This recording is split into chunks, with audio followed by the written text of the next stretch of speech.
Control پہ تو اشتعال انگیزیاں بڑھ رہی ہیں، پھر اس سے پہلے بھی گزشتہ برس آپ نے دیکھا کہ پاکستان کی فضائی حدود کی خلاف ورزی کرتے ہوئے یہاں پر آ کر وہ اٹیک کر کے گئے۔ اس وقت بھارت کی جانب سے پاکستان کے دفاع اور سلامتی کو کیا آپ سمجھتے ہیں خطرہ بھی شدید ہے؟ اور اگر خطرہ ہے تو ہماری دفاعی تیاری جسے کہتے ہیں پروفیشنل پریپیئرڈنس، ہم کہاں تیار کھڑے ہیں اگر بھارت کی جانب سے کسی قسم کی کوئی مہم جوئی کی جاتی ہے پھر اور وہ سرجیکل سٹرائکس کی بات کرتا ہے، تو تھریٹ کا لیول کیا ہے اور ہماری طرف سے جواب اور وہ کتنا ہے؟ دیکھیں متین، آپ کا یہ بہت اچھا کویشچن ہے، ہم لوگوں کو یہ کلیئر ہونا چاہیے۔ دیکھیں انڈیا ایک بڑا ملک ہے جی، اور اس کی جہاں سٹرینتھ ہے آبادی کی اور بڑے ہونے کی، ریسورس کی، وہاں لائبلٹیز بھی ہیں۔ اس کی وجہ یہ ہے کہ اس کا بارڈر جو ہے وہ اگر ہمارا ان کے ساتھ 3300 کلومیٹر ہے تو ان کا 15000 کلومیٹر تو لینڈ بارڈر ہے اور 7000 کلومیٹر کوسٹ لائن بھی ہے۔ بہت طویل ہے، بہت طویل ہے۔ لیکن ان کو ایڈوانٹیج یہ ہے کہ وہ جو چائنا کو اپنا بڑا دشمن کہتے ہیں نا، تو چائنا کے آگے ایک دیوار ہے ہمالیہ کی۔ جی، تو ابھی انڈیا جب بھی ابھی پوری دنیا سے آم خریدتا ہے، اب نمبر 1 آلموسٹ بائر ہے، فرانس سے ہے، امریکہ سے ہے، پوری دنیا سے، اور بہانا یہ ہوتا ہے کہ چین کے تھریٹ ہے اور چین کی بوگی کھڑی کرتے ہیں۔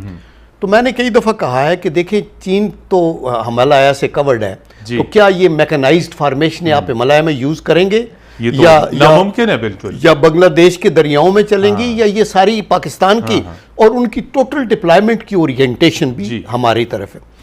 لیکن آفٹر ہیونگ سیڈ دیٹ میں یہ کہتا ہوں کہ یہ خدا کا کرم ہے کہ پاکستان ایک چھوٹا ملک ضرور ہے، لیکن ہمیں اگر اوفینسو ڈیزائنز ہونا ہمارے، تو ہمیں انڈیا سے 3 گنا بڑی فوج چاہیے۔ لیکن چونکہ ہم نے اپنے دفاع کے لیے تیاری کی ہوئی ہے، اس لیے اگر انڈیا کی 14-15 لاکھ کی فوج ہے تو ہمارے پاس بھی 5-6 لاکھ کی فوج ہے۔ جی بالکل۔ اگر انڈیا کے پاس لیٹ سے 4500 ٹینکس ہیں تو پاکستان کے پاس بھی 2700 یا اس کے لگ بھگ ٹینکس ہیں۔ اسی طرح گنز اگر ان کے پاس یہ جو ہیں AFVs وہ 5600 ہیں تو ہمارے پاس بھی 3000 ہیں۔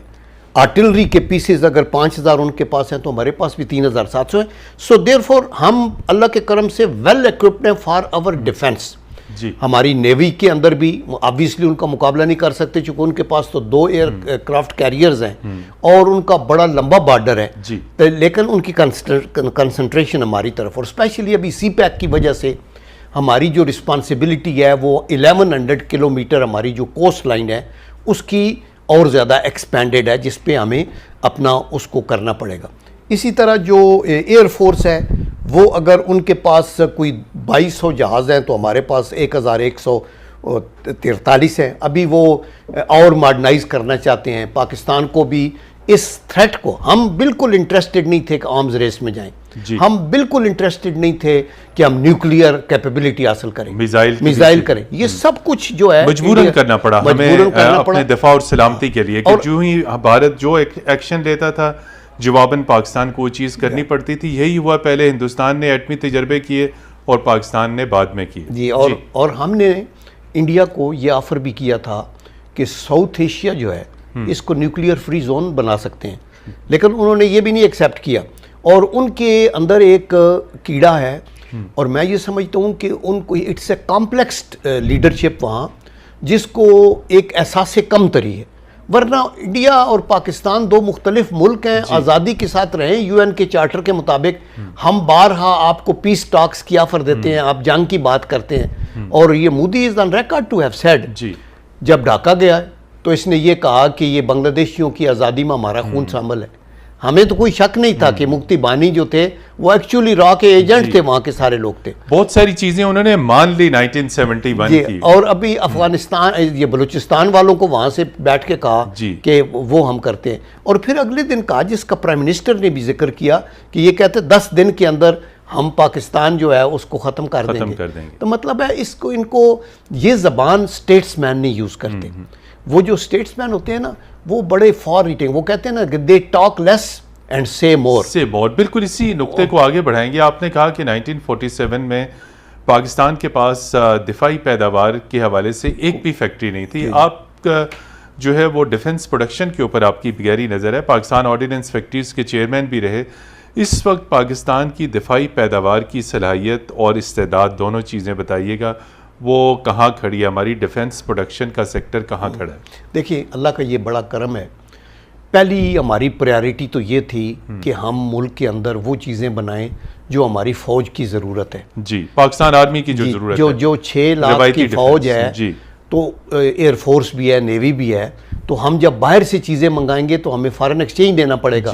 تو آپ دیکھیں کہ ہم نے پیمنٹ ہوگی, تو اللہ کے کرم سے ہم نے کوئی 70-80% جو اپنی ریکوائرمنٹ ہے ٹیکٹیکل ویپنز فار ڈیفنس, وہ ہم نے اپنے طور کے اوپر بہترین تیار ہی نہیں کیے بلکہ ایکسپورٹ کرنے کی بھی صلاحیت ہم اپنے طور پہ رکھتے ہیں. اس وقت متین دنیا کے اندر یہ جو ڈیفنس پروڈکشن ہے نا, یہ ایک بڑی لیوکریٹو منی میکنگ کنسرن بھی ہے. یعنی امریکہ, رشیا, یہ وہ اس وقت دنیا میں جو ایکسپورٹ ہوتی ہے ویپنز کی وہ $25 بلین کی ہوئی ہے 2018 میں, اور اس میں $10.8 بلین تو صرف امریکہ نے کی ہے. سیکنڈ $6-7 بلین رشیا نے کی ہے. اس کا مطلب ہے امریکہ دفاعی برآمدات کے حوالے سے دنیا میں نمبر 1 ہے آل دی ٹائم, اور رشیا نمبر 2 ہے, اور اسی طرح پھر فرانس ہے اور جرمنی اور یہ ان ممالک کا ہے. پاکستان نے یہ کیا کہ ہم اپنے طور پہ پہلی تو بڑی کامیابی یہ ہے کہ ہمیں اپنی جو فوج ہے اس کے لیے G3 سے لے کے اسمال آرمز سے لے کے توپوں کا ایمونیشن, ٹینکوں کا ایمونیشن, آپ کے جو مارٹرز بامز, یہ وہ چیزیں ہم نے اپنی سے. پھر جب ہم نے دیکھا کہ انڈیا تو ایک قدم آگے جا رہا ہے اور وہ تو میزائل کی تیاری میں, اللہ کا کرم ہم میزائل بنا لیے.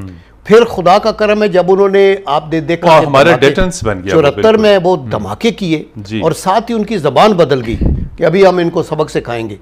تو اس وقت پھر پاکستان میں پرائم منسٹر ذوالفقار علی بھٹو نے کہا کہ گھاس کھائیں گے اور وہ کریں گے. اور پھر ہر لیڈر نے جو آباد میں آئے ان کے, وہ ضیاء الحق صاحب, پریزیڈنٹ اسحاق خان, بے نظیر بھٹو, نواز شریف. اور نواز شریف صاحب کو تو یہ آنر مل گئی کہ ان کے ہوتے ہوئے دھماکے ہو گئے 1998 کے اندر. یہ ایک بہت بڑا فیصلہ تھا. کہ اسی کے اوپر ایک ہمیشہ سے یہ کہا جاتا ہے کہ اگر ڈیسیژن اس وقت کے پرائم منسٹر نے کیا اور شروع سے ہماری نیوکلیئر فیسلٹیز ریڈی تھیں, تو کیا ماضی کے حکمران مختلف اوقات میں کیا اس کے اوپر سمجھوتا کرتے رہے؟ ہم نے پہلے نیوکلیئر ٹیسٹ کیوں نہیں کر لیے؟ ہندوستان نے جب کیے تو اس کے بعد پاکستان کو ایک طویل وقت کیوں لگا؟ دیکھیں وجہ یہ تھی کہ ہم زیر عتاب تھے پوری دنیا میں, most sanctioned ally of the United States of America. آپ کو پتا ہے نا, ہم نے سوویت بیٹل یہ حصہ لیا, اس کے بعد انہوں نے ہمیں پریسلر امینڈمنٹ لگا دی. اس سے پہلے تمام تر پابندیاں لگ گئی تھی, سائمنگٹن, گلین, اور پھر یہ پریسلر لگا دی. تو ہمارے پاس کوئی ایسا آپشن نہیں تھا. That is the reason Zia الحق بھی لائی لو رہے لیکن تیاری پوری کرتے رہے, کسی کی نہیں سنی. ہر حاکم نے کمپرومائز نہیں کیا. وہ سول تھا, جوہری پروگرام پہ کسی بھی لیڈر نے کمپرومائز نہیں کیا, وہ ملٹری کا ہو یا سول کا ہو. مجھے 3 سال ملے بے نظیر بھٹو صاحبہ کے ساتھ ایز اے ملٹری سیکرٹری, کام معین قریشی صاحب کے ساتھ تھا میں. ہر موقع کے اوپر ہر کسی نے پورا وہ اللہ کے کرم سے کیا. یہ بے نظیر بھٹو کے ساتھ آپ ملٹری سیکرٹری کے طور پہ رہے, ان کے ساتھ آپ مذاکرات نیگوسیشنز میں رہے. کہیں آپ نے دیکھا کہ کسی بھی وقت پاکستان کے دفاع کے اعتبار سے امریکہ کا دباؤ سامنے وہ لے لیتی تھیں یا وہ نہیں دباؤ لیتی؟ دیکھیں ہم 95 میں گئے امریکہ, بل کلنٹن سے ملاقات تھی, تو ہمارے F-16 کے ہم نے پیسے دیے ہوئے تھے 28. وہ ایشو وہاں پہ بات چیت میں آیا. بات چیت میں ہم نے زوردار طریقے سے پرائم منسٹر نے کہا کہ جی, تو Bill Clinton was so help less, he said Congress نہیں مانتی, اور یہاں ہمیں پتہ تھا یہودیوں کا بھی اور ہندوؤں کا بھی زور ہے, بہت اثر و رسوخ ہوتا ہے. اس نے کہا تھا نہ صرف یہ کہ ہم یہ ابھی آپ کو دے نہیں سکتے, پیسے آپ نے دیے ہوئے ہیں, بلکہ آپ کے اوپر یہ جو ہینگرز جن میں ہم نے کھڑے کیے ہیں ان کا کرایہ بھی آپ کو دینا پڑے گا.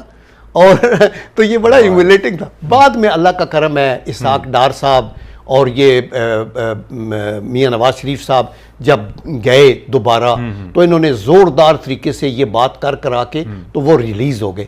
تو اس لیے بین الاقوامی پریشر پیسے یہ ریلیز ہوئے تھے شاید جنرل مشرف کے دور میں جا کے ہوئے تھے. جی, لیکن پہلے اس سے ایفرٹس ہوتی رہی. اور پھر ایک وقت انہوں نے ہمیں آپشن دی کہ آپ ٹرکی سے لے لیں. دشمن کو کمزور نہیں سمجھنا چاہیے, اور ہمیں اپنی طہارت اور اپنی اسٹرینتھ کو, ویکنیسز کو آئیڈینٹیفائی کر کے ان کو اوور کم کرنا چاہیے.